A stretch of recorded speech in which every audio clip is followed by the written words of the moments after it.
Mga lodi, ito po yung ating ulam ngayon. Tilapia, 2 piraso halagang 100.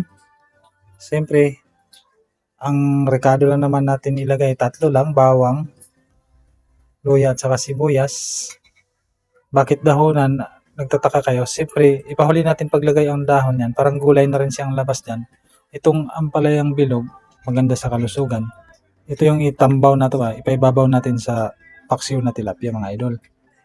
Kuya Alfon at your service. Dito tayo. Siyempre, unahin natin ang sibuyas dahonan, putulin. Ito yung pag-prepare natin ng ricado. Hiwa-hiwain natin ng pino.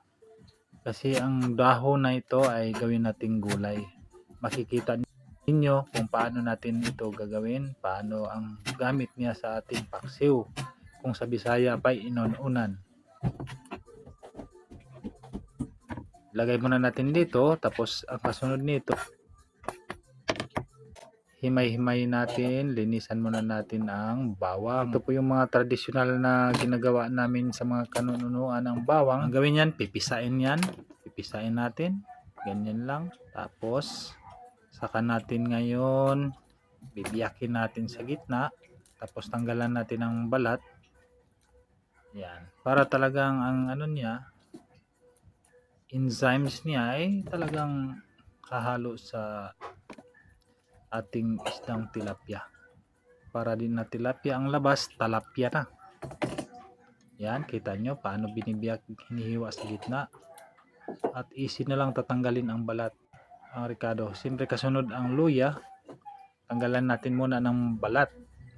At saka hiwa-hiwain natin ng pino. Yan po ang pag-prepare natin ng paksiw. Paksiw dito sa Manila. Pero kung sa probinsya pa ni inununan ramang gunikot. Siyempre may ampalaya tayong bilog. Nga ampalayang bilog.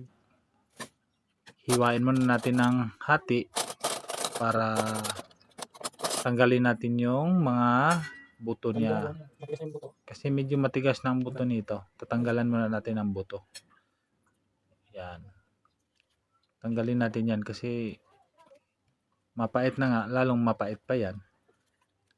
Maganda kasi ang ampalayang bilog ay ang ating katawan medyo nagkaedad na, kailangan natin yan para hindi tayo magka-diabetes. At hiwain pa natin yan ng hati pa talaga. Yan. Pagkatapos nating mahiwang hati, yan, isama na rin natin dito sa mga ricado. Hindi siya ricado mga idol ha, gulay yan, gulay. Siyempre, yung nakababad natin, nakamarinate sa suka, asin at saka bitsin, para mawalang lansa, babad talaga. Tapos, ilagay na natin sa kaldero.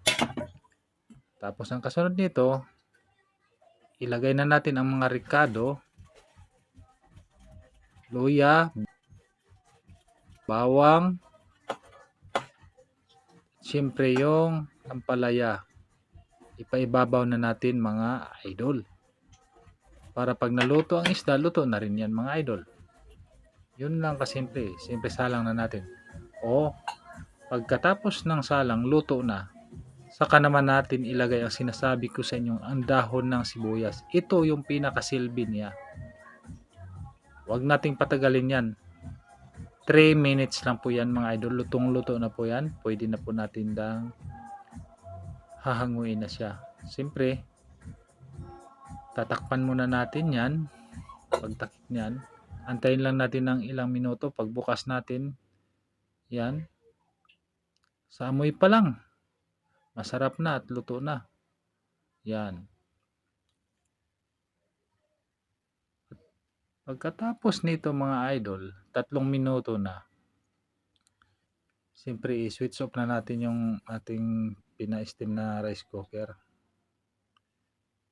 Mag-umpisa na tayo. Sasandok na tayo at atin ang lalapangin. Lapangin, lasapin. Yan na mga idol. Lutong-luto na nga. Sobrang lambot na pati. Kasi hindi bigla ng init niya.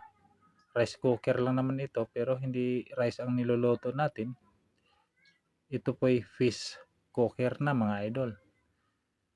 Ang sabaw naman niya ay napakamalinamnam ng tinikman ko. Talagang nag-aagawan yung asim, alat at saka manamis-tamis at saka pait-pait.